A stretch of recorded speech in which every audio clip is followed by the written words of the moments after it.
тамошобинони азиз, ассалому алайкум. шоми ҳар яки шумоёнро ба хайру шодӣ мегӯем. бовар дорем то ҳафтаи имрӯз шод ва хуш ҳастед. ҳар як лаҳза мо кӯшиш мекунем ки бо умиди хушрӯзии шумо барномаҳоро манзур гардонида бошем ва пӯшида нест ки ҳафтаи як маротиба тавассути телевизиони ҳафт ситора наздик 30 дақиқа барномаи тиббии тавсияи табибонро манзури ҳар яки шумо мегардонем.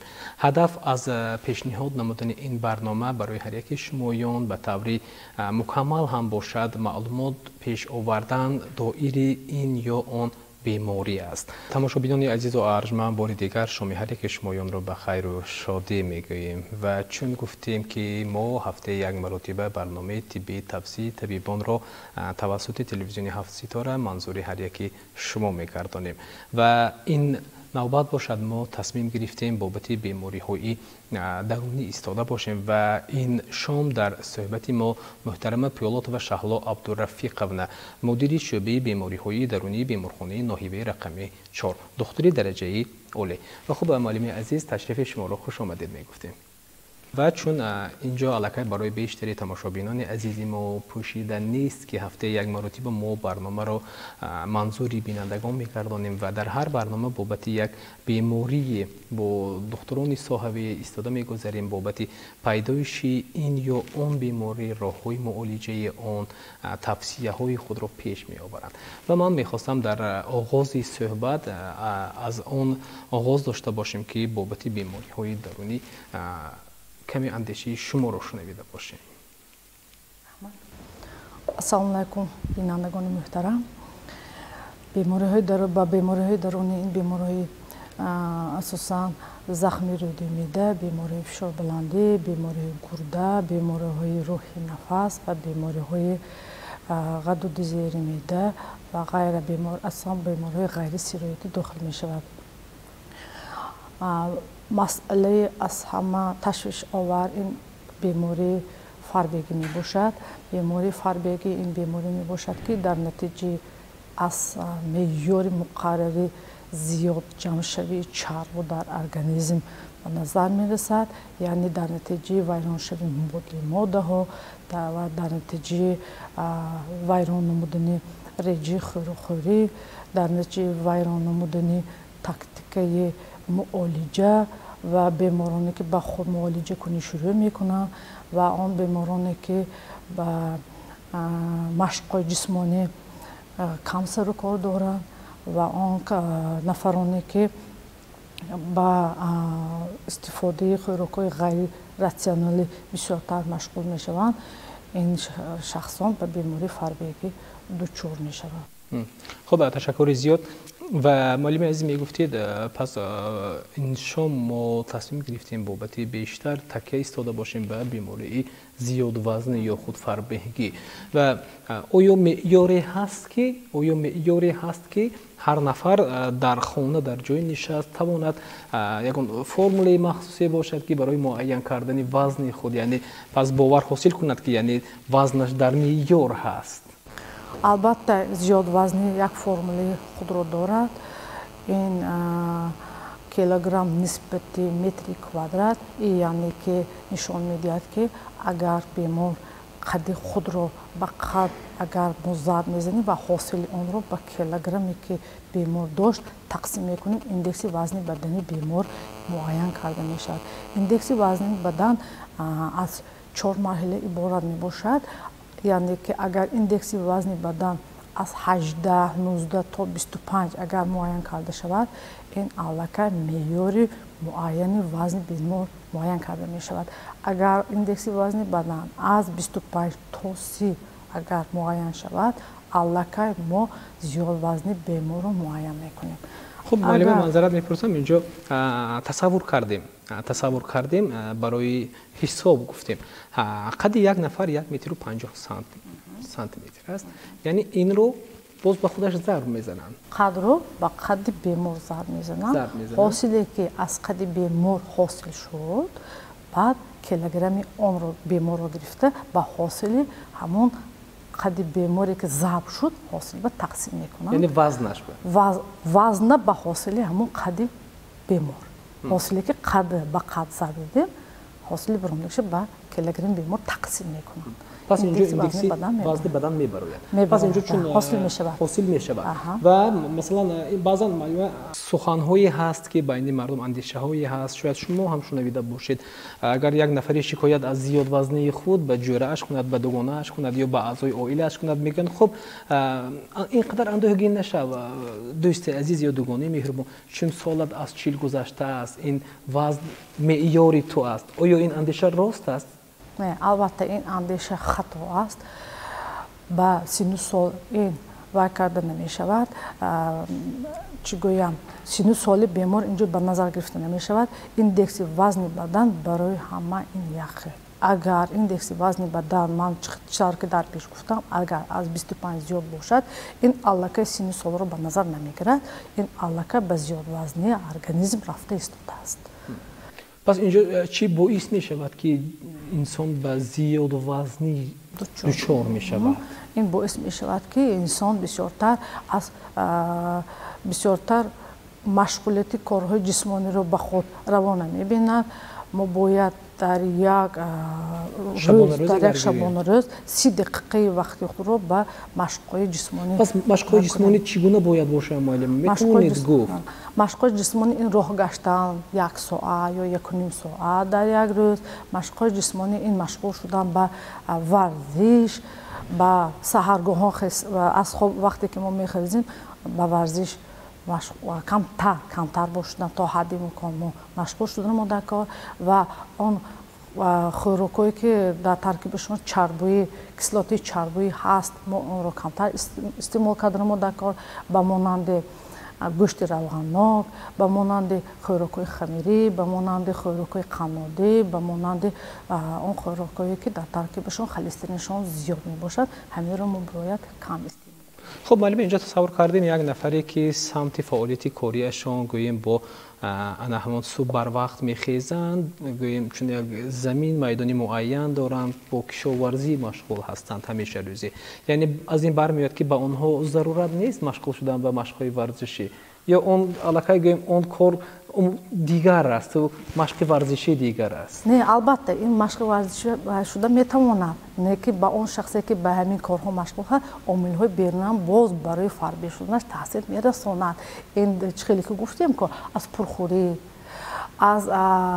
از ترسم شده میتواند، این بیماری ارثیات شده هم میتواند، یعنی از نسل هم گذشته میتواند. بعضی اندیشه هستند که معلم حتی هنگامی بسیار غم دیدن هم گویا انسان فربه میشود. بابت این اندیشه شما چگونه است؟ البته بسیار غم دیدن هم شده میتواند. بیمار یعنی که عصبانی تست اگر عصبانی شود شاید رژه خوراکی رو رژه استعمال خوراک رو بیمار ویران میکنه. از همین سبب مبادله ماده ها در ارگانیسم این شخص ویران شده میتواند.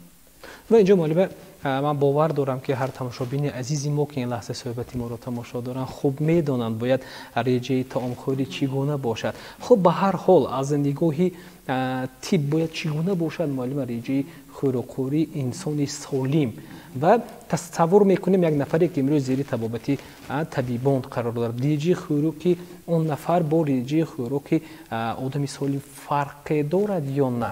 البته رژه خوراکی و بیماران فربه داشته ما توصیه میتیم دکتران این بیماران بسیارتر استعمال میکنن خوراکای کم خلسترین داشته، یعنی که تخم مرغ، کدو، از سبزیجات ها که مگر تربوز، گوشت مرغ و گوشت حیوان هایی که و ایشان خلسترینشون کمتر، از این خوراک باید آنها استفاده بردنشون لازم می باشد و فرد سالم این خوراک رو باید کمتر استعمال کنند، نه هر روزه کمتر باید استعمال کردنشون.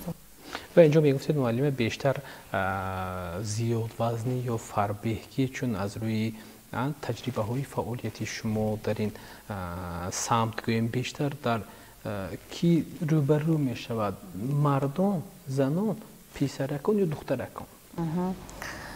بیشتر در زنان روبرو می شود چون زنان از این عبارت که زنان کم حرکت هستند نه زنان کم حرکت نیست زنان آن در دوششون آن بر گرانی زندگی چی میگن مسئله گرانی زندگی کار و بروی و بسیارتر زنان در دوست دارند تربیت فرزند و بسیارتر زنان نسبت مردان خانه‌شین می باشند در خانه نشستن حرکت زنها کمتر نسبت مردها بسیارتر در کوچه برای در حرکت هستند در اصل ریسکولوژی فرزندانشان بسیارتر مشغول میشوند همین عامل‌ها هم تاثیر کرده میتوانند.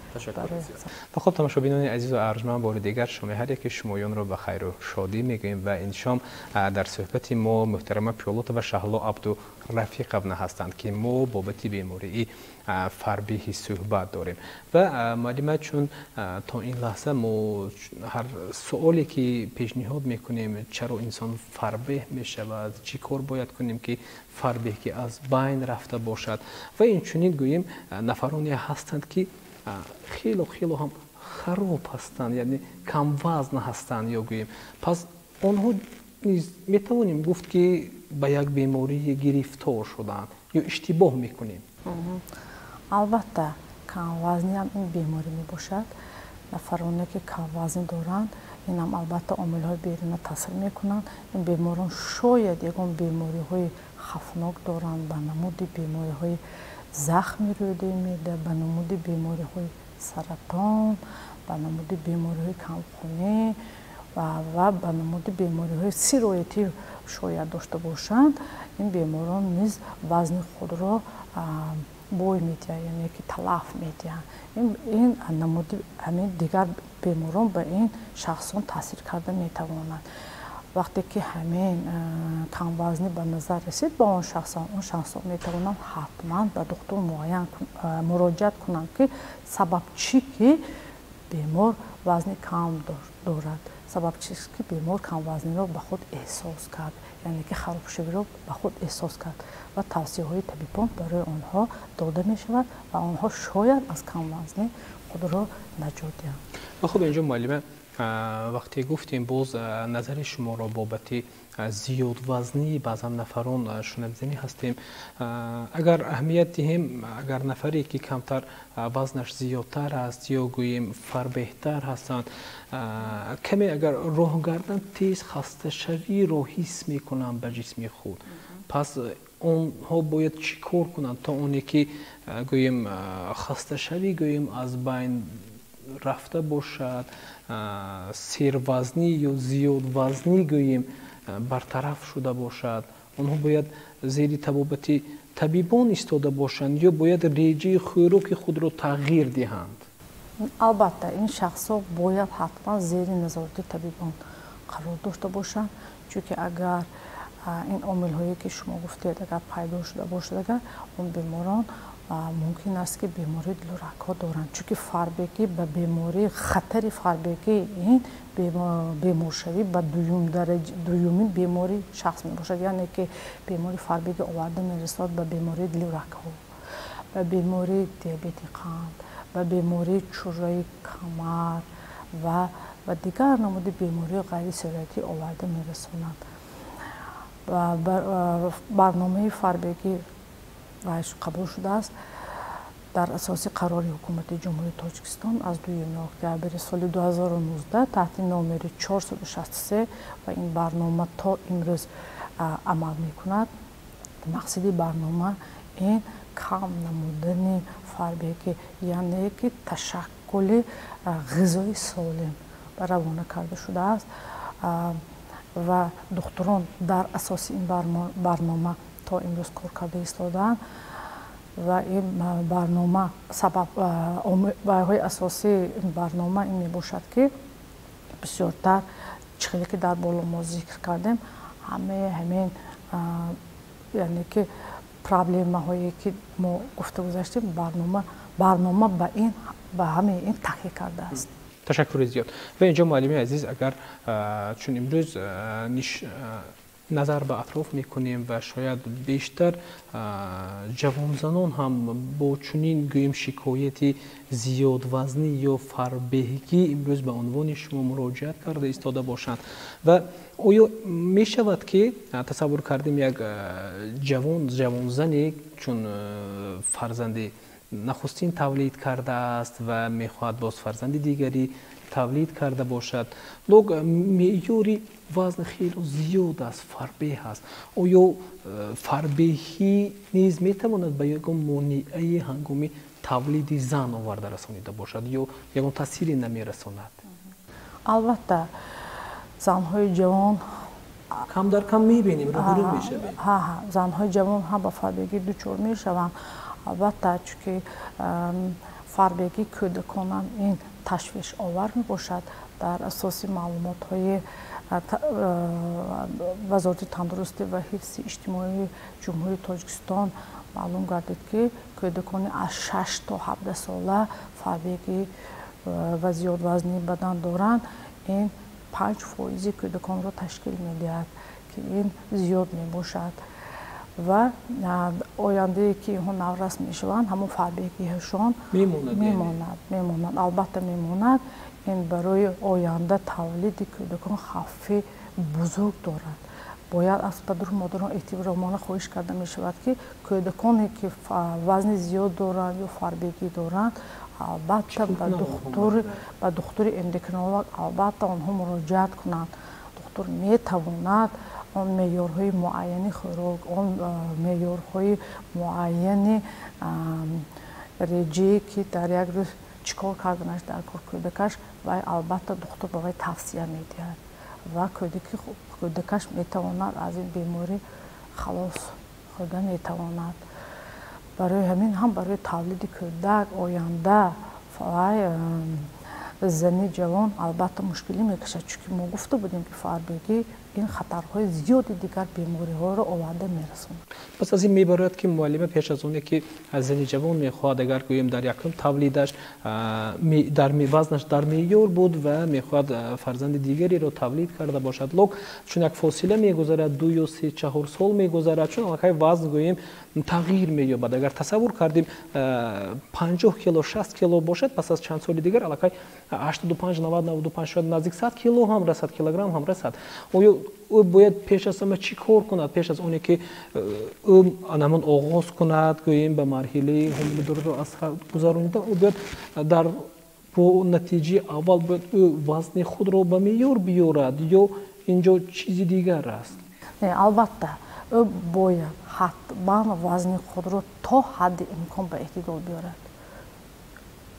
بیارد و توصیه دکتران را پی هم این زن گرفتنش در کار چون شاید از این زن باز کودکی زیاد وزن تولید شدنش ممکن کودکی که زیاد وزن تولید می شود شده می تواند در آن کودک بیماری دیابت قلب پیدا شود الکی این خطری بیماری های غیر استروئیدی را در کودک البته به دنیا می آورد الکی این خطری بیماری های غیر استروئیدی به مانند دلارک ها به مانند دیابت قند کودک تولید یافتنش ممکن است. تشکر زیاد. و خود تماشابینان عزیز و ارجمند بار دیگر شما که شمایان رو به خیر و شادی میگویم و این شام در صحبت ما محترم پیلات و شهلا عبدالرفیق قونه مدیر شعبه بیماری های درونی بیمارخانه ناحیه رقمی 4 تشریف آوردند که بابت بیماری فربهی صحبت داریم و اینجا معلم عزیز چون و تمام تماشابینان عزیز ما معلوم است که نزدیک صحبت ما نزدیک 30 دقیقه است و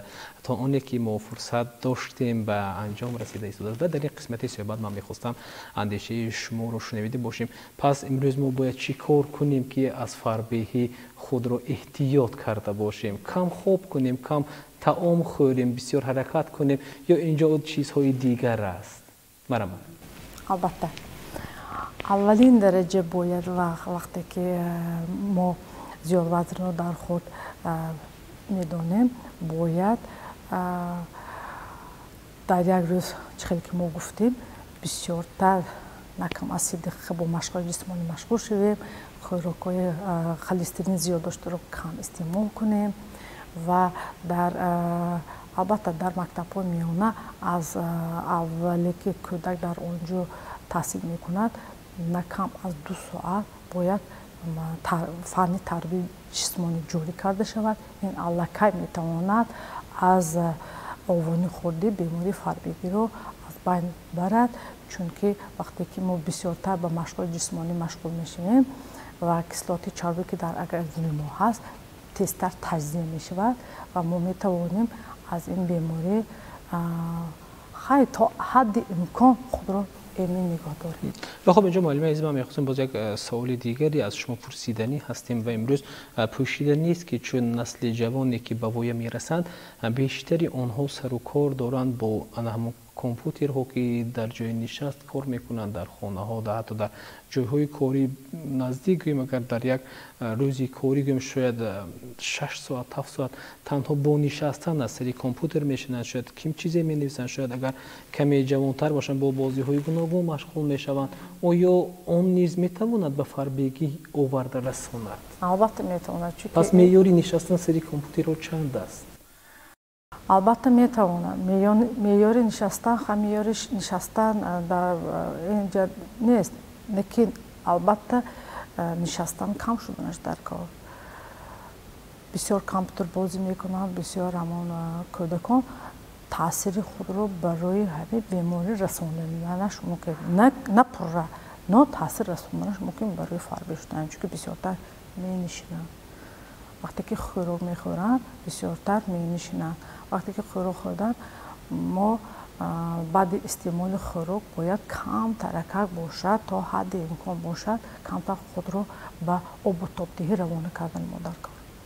و اینجا معلم عزیز باز اندیشه شما رو اطراف یک سوال دیگر شنویدنی هستیم و امروز چون از صحبت‌های بالایی برمی آید شاید نسبت مردان زنان بیشتر مراجعت میکنند با بیماری یعنی فربگی و حتی بعضا کم در کم عائله های نیز شاید به نظر رسند که چنین زنها با چنین گوییم سوال به عنوان شما هم مراجعت کرده باشند که همسرشان میگویند یعنی شوهرشان میگویند که خب اینقدر وزن زیاد شده ایستاده از فربه شده ایستاده یکون چاره اندیش و اون زن چیکار میکند مجبور یکون از دوگانه‌اش مصلحت میگیرد و دوگانه هم چیکار میکنه میگه خب دوگانه جان وارد شو به سامانه‌های اجتماعی آنجا در پس گیر پس استفاده میکند از سامانه‌های اجتماعی برای گوییم فربهی را از بین بردن. تا کدام اندازه این درست است و اون زنانی که امروز شوهرهایشان یعنی همسرانشان میخواهند که کمتر وزنهایشان را کمتر کرده باشند چی کار کنند و کدام کار را پیشه گیرند؟ استفاده از شبکه‌های اجتماعی و به خود معالجه آغاز کنند یا نزد طبیبی بیروند تا اونی که راه‌های پرهیز و از وزن زیاد کم شدن را گفته باشند؟ البته گفتم درست. این شخصان به خود معالجه کنیم باید شروع نکنند. خود معالجه کنی عاقبت‌های بد دارد و آن شخص نمیداند که فربگی وی از کدام سبب است. چون که ما گفتیم فربگی سبب‌های زیاد دارد. وقتی که این شخص به دکتر مراجعه می‌کند نه که حتما به دکتر عائله یا به دکتر غدودشناس مراجعت کردنش در کار و دکتر میتواند معیارهایی که وی استعمال کند خوراک را وی توصیه میدهد و دکتر میتواند معاین میکند که سبب اساسی بیماری فربگی این شخص چی است. وقتی که معاین میشود بعد به معالجه دکتر شروع میکند و اون شخص میتواند از این بیماری خلاص. البته خود معالجه کنی این باز یک بار دیگر تکرار شده میگم عاقبت ناخوش داره. یعنی خوب نداره. با آیا چنین مراجعات امروز نیست هستن معلم؟ هستن. از جانب عنوان زنها چون میگه معلم عزیز همسرم شکایت دارند که من کمی فربه شده ایستادم چی چاره اندیشم هستن امروز مراجعات ها یا نه؟ هستن. نسبت سالهای پیشین زیاد است یا کم است؟ نسبت سالهای پیشین زیادتر شده است. پس چیکار کنند اونا؟ برای همین برنامه فربگی قرار حکومت جمهوری تاجیکستان تصدیق شده است. از همین سبب و ما دکتران با این برنامه سر کار داریم و به اینها ما توصیه ها میدهیم сабабҳои асосии фарбегиро чизе ки ман гуфтам муайян карда ба беморон мо тавсияҳои худро мо духтурон медиҳем ва албатта аз тавсияҳое ки мо дар боло зикр кардем агар натиҷаи хуб медиҳад мо ба муолиҷа бо дорворӣ шурӯъ мекунем ва ин дорворие ки беморон аз тарафи мо қабул мекунанд ин меъёри муайян дорад ва як муддати муайяни истеъмолаша ба худ дорад. تشکر زیاد. و خب معلم عزیز در فرجام میخواستم اگر حرفی گفتنی باشید مرحمت جانب بیننده های عزیزی ما. من گفتنی که اون شخصانی که به این بیماری گرفتار شدن البته به دکتر مراجعه میکنن. اون شخصانی که به این بیماری گرفتار شدن بسیارتر مشق خود را آب و تابدهی خود را بسیارتر کنند و با سیر و گشت ها بسیارتر خود را مشغول کنند و من میگویم که همه فردی سالم باید سالم باشد و به شما هم من برای کار بردباری ها در کارهایتان تمنا دارم و آینده ما کوشش میکنیم که هر یک فردی که به ما مراجعت کرد ما کوشش داریم که به اون فرد یک چی گویم و این خود را یک حسیات خود را رسانیم سهم خود را رسانیم و اون فرد تا حد امکان شاید از ما یک بهره برد و خود را سالم و بردم حساب کنند. تشکر زیاد. و خب تماشابینان عزیز و ارجمند اینجا رسیدیم ما به فرجام صحبت این شامینه و طوری چند دقیقه بودیم با شما و بابت بیماری فربیهی مهمانی برنامه ما محترم پولاد و شهلا عبدالرفیق تفسیه های خود را پیش آوردند. امیدوار هستیم که تا روزی دیگر تا برنامه دیگر خوب و خوش خواهید ماند. باقی خود و اهل عائله خود را احتیاط کنید. با امید سربلندی و خانه آبادی شما تا دیدار دیگر خداحافظی میکنیم. خانه آباد و سربلند باشید.